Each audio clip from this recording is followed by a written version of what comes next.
ఇంకోటి ఏంటంటే ఫెయిల్యూర్ వచ్చినప్పుడు. సో ఫెయిల్యూర్ వచ్చినప్పుడు ఎట్లా ఉంటుందంటే, సో ఎంటైర్ వరల్డ్ కొలాప్స్ అయిపోయింది, ఇంకా నీ జీవితం వేస్ట్ అన్నట్టు అంత డౌన్ అయిపోతాం మెంటల్గా, సైకలాజికల్గా అంటారు. తర్వాత దానికంటే కూడా ఓకే మళ్ళీ అంటే రిజల్ట్స్ ఒకసారి రాలేదనుకోండి, ఆ ఎగ్జామ్ మళ్ళీ రిజల్ట్స్ రావడానికి 2 years పడుతుంది. అంటే ఇయర్ సైకిల్ అయిపోతుంది, అది అయిపోయిన తర్వాత ఆ రిజల్ట్స్ వచ్చిన తర్వాత మళ్ళీ నెక్స్ట్ ఇయర్. అప్పుడు అరే మళ్ళీ ఇంకొక 2 years మళ్ళీ మా వాళ్ళని ఫ్రెండ్స్ని ఎలా అడగాలి, ఆ మొహమాటం ఉంటుంది.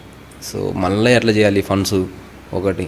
రెండోది ఏంటంటే, ఆ ఫెయిల్యూర్ వచ్చినప్పుడు చాలా డౌన్ అయిపోయి ఉంటాం అండ్ మనకి ఇంటరాక్ట్ అవ్వడానికి రాదు, చాలా పెయిన్ఫుల్ యాంగ్విష్ ఉంటుంది.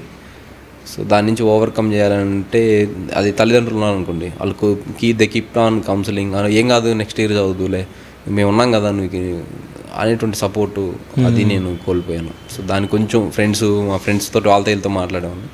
Have few good friends. వాళ్ళు ఏంటంటే వాళ్ళు మెంటల్ ఫిక్స్, అంటే నేను సాధిస్తాను అని ఫిక్సింగ్ వాళ్ళు నా నేమ్ కూడా ఉదయ్ ఐఏఎస్ అని ఒకళ్ళు ఉదయ్ ఐపీఎస్ అని. సో మా ఫ్రెండ్స్లోనే కాన్ఫ్లిక్ట్ ఉంది. ఒకటి ఉదయ్ ఐఏఎస్ఏ అవ్వాలని ఒకళ్ళు అనిపిస్తే, ఉదయ్ ఐపీఎస్ఏ అవ్వాలి అదే సూట్ అవుతుంది ఇంకొకళ్ళకి. సో మా ఫ్రెండ్ యోగి ఉన్నాడు విఆర్ఓ, సో తనకేమో ఉదయ్ ఐపీఎస్ అయితేనే బాగుంటుంది, ఐపీఎస్ఏ బాగా చేస్తాడు అని. మా ఫ్రెండ్ ఇంకొక ఆయన శివకుమార్ గారు అని ఉన్నారు, సో ఆయన సబ్ ఇన్స్పెక్టర్, ఆయనకేమో ఉదయ్ ఐఏఎస్ వస్తేనే బాగా చేస్తాడు అదే కావాలని. సో ఆయనేమో ఉదయ్ ఐఏఎస్ అని పెట్టుకుంటే ఈయనేమో ఉదయ్ ఐపీఎస్ అని. అంటే అప్పటికి నేను ఎగ్జామ్ సక్సెస్ కూడా అవ్వాల, అంత కాన్ఫిడెన్స్ వాళ్ళకి నా మీద.